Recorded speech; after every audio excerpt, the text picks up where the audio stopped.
Nightline is brought to you by AXA New Zealand. AXA, leaders in investments and insurance around the world.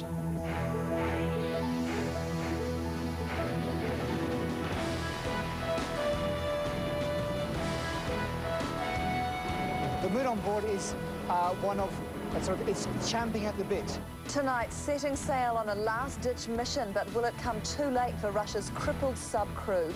Pumped up yet again, the cost of running your car increases for the second time in 10 days. Mad about marriage, the search for the perfect wedding dress goes crazy in Boston. And a bit of martial arts and dance, all inspired by a movie.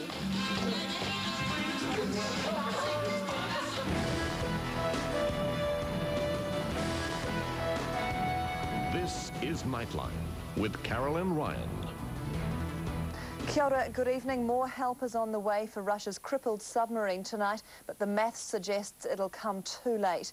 Even Russia's Prime Minister is sounding doubtful. A few hours ago, Mikhail Kaznyov describing the situation aboard as next to catastrophic. These pictures have just come in from Norway of a chartered ship heading toward the Barents Sea, a British mini-rescue sub aboard. The ship isn't expected to arrive until Saturday, about the time the air aboard the Kursk will run out. But with a fourth Russian rescue attempt failing today, the British mission may be the only hope. The British LR5 mini-sub is readied for what many believe is the last chance for the 116 sailors trapped under the Barents Sea.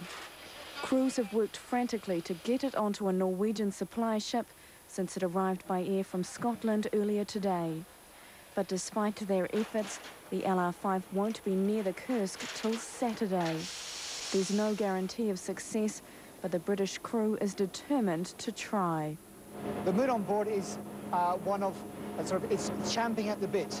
We want to finally get going, and everybody is just waiting for that. Everyone's quietly getting on with the bits and pieces that they have to do, getting all their kit, doing all their sort of last-minute checks, and we will heave a sigh of relief when we sail. Then we know we've got 50-odd hours to get there. The Kursk is shown here on amateur video just after its launch in 1994. The pictures show the crew passing through the watertight hatches, which may be crucial to their survival. Russian officials say they've no way of knowing whether anyone on board could have survived so long, and they're defending the delay in asking for help. No pride will come in the way of rescuing lives of people. That's not so. You see, we are not giving up. I think we hope that people are still alive and their lives could be saved. The families of the Kursk's crew know their loved ones are on borrowed time. A sister breaks down as she reads her brother's last letter. A mother sobs as she clutches an icon praying for her son's safety. A father, a former Navy man, knows there's little chance his son will live. The temperature is very low and the oxygen must be very low also, he says. They all hope and pray the British LR5 will eventually resurface with their loved ones alive. Tania Page, 3 News. Back here, an inmate from the country's toughest prison tonight lies in Auckland Hospital. The man received at least one serious blow to his head during a fight with another inmate in the maximum security jail at Poremoremo. He was taken to hospital shortly after 4 this afternoon. Corrections officials won't reveal who the inmate was or the sentence he was serving.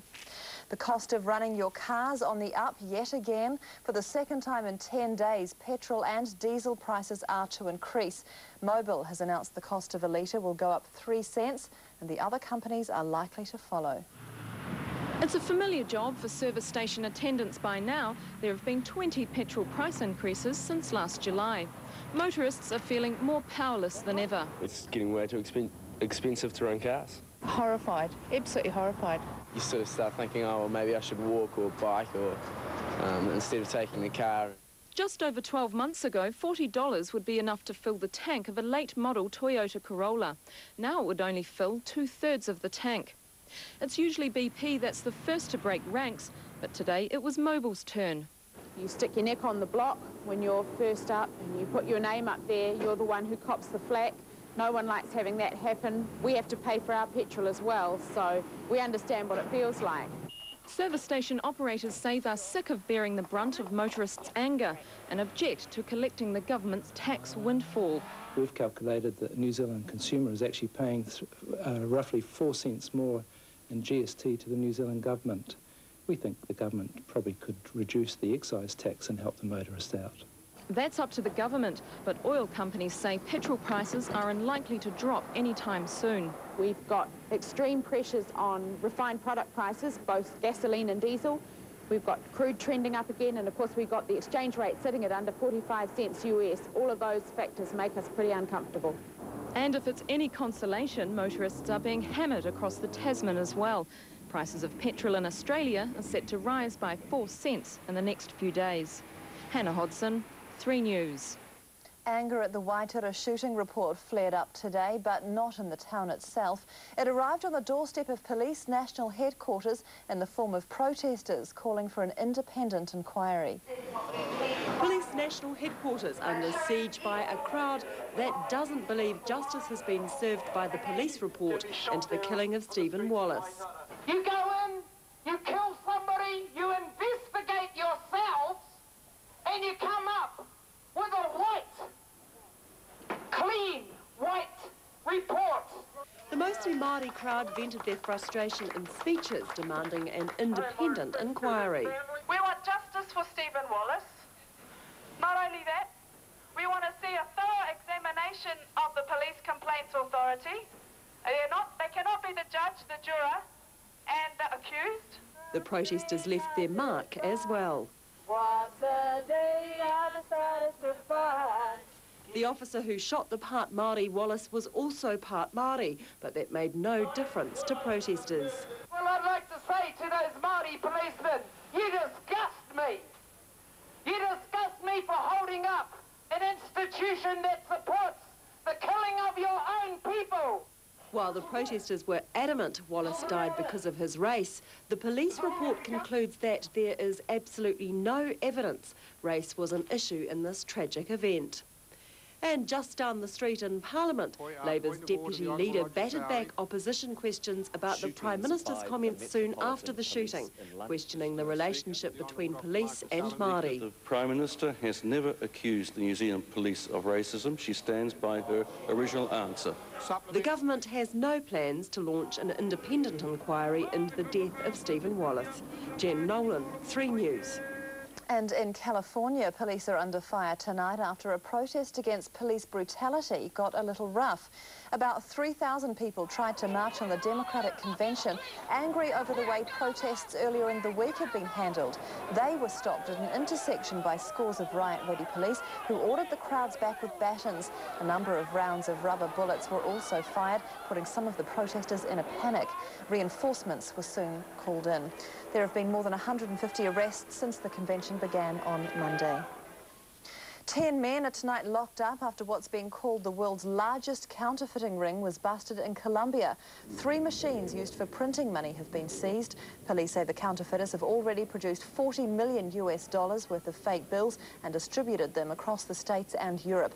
The bust came after 2 years of investigation and surveillance by Colombia's police special forces. Back here, a coroner's inquiry has today been hearing of delays in attempts to get to a crashed plane off the Canterbury coast. Among those who could have joined the search earlier was a fisherman, but he said no one told him until it was too late. Ross Dillon and his fishing boat Cressy are always ready to help in an emergency. Today, Dillon told a coroner's court when this Piper Cherokee crash landed in the sea last November, no one called him until it was far too late. We were already in the area. We were almost on top of the actual crash scene. The Cherokee's pilot, Yoshikatsu Nakagaki, and passenger Takiya Taira ran out of fuel. Instead of making a mayday call, the pilot, with a thick Japanese accent, radioed an Airways flight officer on the ground that he was about to land in the sea. The pair lived through the crash. They had no life jackets, but pathologist Martin Sage estimated they could have survived for an hour in the water. Airways took 16 minutes to pass on the vital information that the plane was in the sea and not on land. Almost a dozen different organisations were involved, but it was over an hour before vessels like the Cressy were alerted by radio. Mr. Dillon would have been in the area, picked up the gentleman concerned, given them a cup of tea and carried on fishing quite comfortably. All the helicopters, aeroplanes and rescue boats were ultimately under the control of the National Rescue Coordination Centre on the Sunday of the crash. That boiled down to control being in the hands of one employee in his Wellington home equipped with a cell phone that became swamped with calls. In future, that employee will have 2 cell phones and other improvements are being made. Mark Price, 3 News. In a moment, when Nightline continues, a lesson in funding from the Education Minister, and the official safety all clear is given for the tourist resorts of Fiji.